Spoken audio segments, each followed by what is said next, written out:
One of the games our family plays at the Seder on Pesach night centers around a song at the very end of the Haggadah, Uvechein vayehi b'chatzi halayla, and so it was in the middle of the night.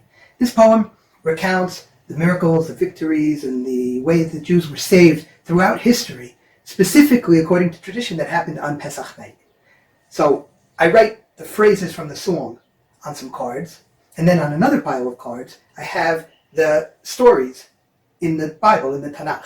And the hard part is matching up these poetic, often cryptic descriptions with the related narratives in the Tanach. Here's an easy one. Sin'a natar agagi v'chatav sfarim balayla. So this obviously references the hatred of Haman, the Agagi, and the schemes that he had to destroy the Jewish people, which, according to tradition, happened. So that, of course, is Pesach. On that night, it was Pesach night. This is the hardest one. Ya'atz mecharef l'nofef ivui hovashta p'garav balayla. The blasphemer counseled to wave off the chosen people, but you trounced his corpses on that night. So this is referring to a story about Sancherev, Melech Ashur, the king of Assyria, who marched on Yehuda and Yerushalayim and Jerusalem during the reign of Chizkiyahu HaMelech and the prophet Yeshayahu. That pivotal story, which changed the course of Jewish history, but also of all of the ancient world, is recorded, of course, in our Tanach, but also in a replica of this incredible archaeological find called the Taylor Prism, or the Annals of Sennacherib. About 2,700 years ago, one of the greatest empires the world had ever known, Ashur in northern Mesopotamia, under their ruthless king Sancherev, besieged Yerushalayim. Every other kingdom in the region had fallen before the mighty armies of Ashur, and the entirety of Israel and Yehuda lay destroyed by their swords, arrows, and chariots. Yerushalayim alone remained, quote, like a bird in a cage, as Sancherev himself put it. But Hashem heeded the prayers of Chizkiyahu HaMelech, and Yeshayahu confidently delivered the words of God. I will protect the city. The king of Ashur will not enter the city. He shall not shoot one arrow at it. And indeed, according to the tradition, on Pesach night, Leil HaSeder, in the year 701 BCE, 185,000 Assyrian soldiers died by the hands of God. Sancherev, rebuffed, returned to his capital city of Nineveh and never again troubled the Jewish nation. This story captured the imagination of scholars and artists throughout the ages. Nearly 2.5 millennia later, Lord Byron penned a poem entitled The Destruction of Sennacherib. For the angel of death spread his wings on the blast, and breathed in the face of the foe as he passed, and the eyes of the sleepers waxed deadly and chill, and their hearts but once heaved, and forever grew still. The events of that fateful encounter are recorded no less than 3 times in our Tanach, in Melachim, Yeshayahu, and Divrei Hayamim. What is truly incredible and totally unique is that we also have the precise records from the other side, written by Sancherev himself. In the 1830s, British Consul General Colonel Robert Taylor acquired a 6-sided baked clay tablet written on all sides from top to bottom in dense cuneiform. It came from the royal palace at Nineveh, the ancient capital of Ashur. This was an extraordinary archaeological find. Not only did it play an important role in deciphering the ancient Mesopotamian cuneiform script, and not only did it shed light on the entirety of Assyrian history, the period and political context and intrigue, but it was also the first archaeological evidence referencing an event in the Bible. These inscriptions were the royal records of the Assyrian Empire under Sancherev. Subsequently, many similar artifacts were discovered. 2 more prisms, a number of cylinders, and many tablets, each describing the events with variations, focusing on specific scenes, leaving out complete sections, or providing details not found in other texts.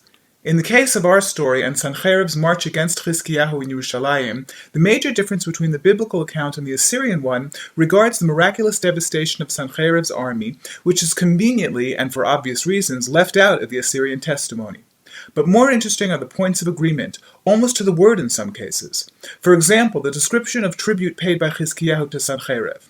In the cylinder known as BM 22503, Sancherev writes, As for him, Chizkiyahu, I confined him inside the city of Jerusalem, his royal city, like a bird in a cage. As for him, Chizkiyahu, fear of my lordly brilliance overwhelmed him. 30 talents of gold, 800 talents of silver, a list of other costly materials, blue wool, Tekhelet, and purple wool, argamanu, and more, he brought to Nineveh. And in Melachim, Vayishlach Chizkiyahu melech Yehuda el melech Ashur lachisha lemor. Chatati, shuv me'alai et asher titen alai esa. Vayase melech Ashur al Chizkiyahu melech Yehuda 300 kikar kesef u'shloshim kikar zahav. King Hezekiah sent this message to the king of Assyria at Lachish. I have done wrong, withdraw from me, and I shall bear whatever you impose on me. So the king of Assyria imposed upon King Chizkiyahu of Judah a payment of 300 talents of silver and 30 talents of gold. The records are closely aligned, down to the detail accounting of the 30 kikar of gold. One major difference, which is so important for us here at Tekhelet, is the mention of Tekhelet and Argaman that Chizkiyahu gave to Sancherev as part of his ransom tribute. This is found only in the Assyrian account, and so the question could be asked, why is there no mention of Tekhelet being offered in the Tanach account? So why indeed would the Tanakh leave out this detail, that Tekhelet was among the precious items handed over by Chizkiyahu as tribute to Sancherev?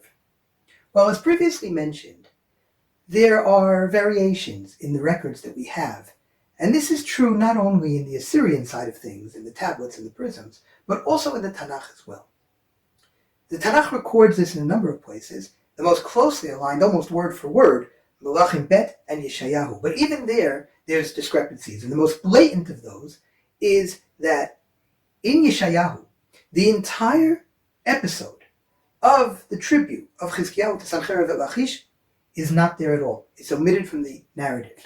Amos Chacham, in his Perush Dat Mikra, notes this, and he says, ומסתבר שמפני כבודו של חזקיהו מלך יהודה לא פרסם הכתוב בישעיהו את כניעתו לסנחרב. It would appear that out of respect for Chizkiyahu's honor, Yeshayahu left out the humiliating section regarding his submission to Sancherev. Well, using this reasoning, one may suggest perhaps a similar idea as to why Tekhelet was left off of the list of things that Chizkiyahu gave to Sancherev. It was just too painful. The Tekhelet, the Argaman, which formed the parochet, the curtain, which divided and concealed the Kodesh Kodashim in the Aron, the Holy of Holies in the Ark, from the rest of the world. The Tekhelet that was worn by the Kohen Gadol in his service in the Beit HaMikdash, the Tekhelet that adorned all the walls of the Beit HaMikdash. To think of that very Tekhelet being handed over to the despicable Sancherev, the blasphemer, this was a humiliation and a chilul Hashem that was just too much to bear. And in fact, the indignity goes even deeper. You see, Yechezkel HaNavi, when describing the events that led up to the destruction of Mamlechet Yisrael, of the northern kingdom, at the hands of the Assyrians, and the sins that were there, talks about how the Jews were enthralled by Assyrian culture, were infatuated by everything that had to do with Ashur. And there he uses the word vatizen.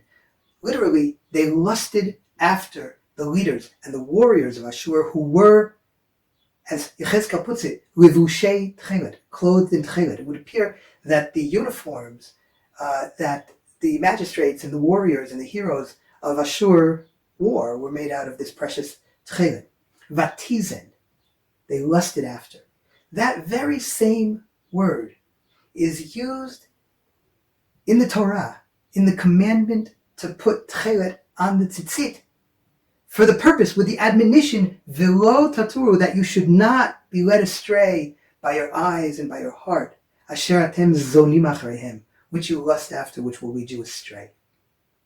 To think that the Tekhelet, whose purpose was to remind us of God's infinite glory, of HaKadosh Baruch Hu, of the sky, of the sea, and God's holy throne, to focus our thoughts on heaven, to think that the Tekhelet was ripped off of the back of the Kohen Gadol from the service of Hashem, the King of the universe, and given to those very leaders of Ashur as a source for Israel then to be led after the pomp and the grandeur of Assyrian culture. That was an indignation that was just too much to bear, and too much even for the prophets to record. On Pesach night, we recount the numerous times when we were saved throughout Jewish history. Shelo echad bilvad amad aleinu, for it was not only Pharaoh in Egypt who wished and tried to destroy us. We live in the incredible age where we are not only alive but sovereign, with our homeland in our own hands. The Tekhelet, which symbolized our national identity, was taken from us over the generations, by Sancherev and Ashur, Nebuchadnezzar and the Babylonians, by the Greeks, and finally by the Romans, lost for over 1,000 years. But it now hangs proudly, the blue and white together, side by side, on our tzitzit, and as the symbol of Am HaNetzach, the eternal people, Am Yisrael, in Eretz Yisrael.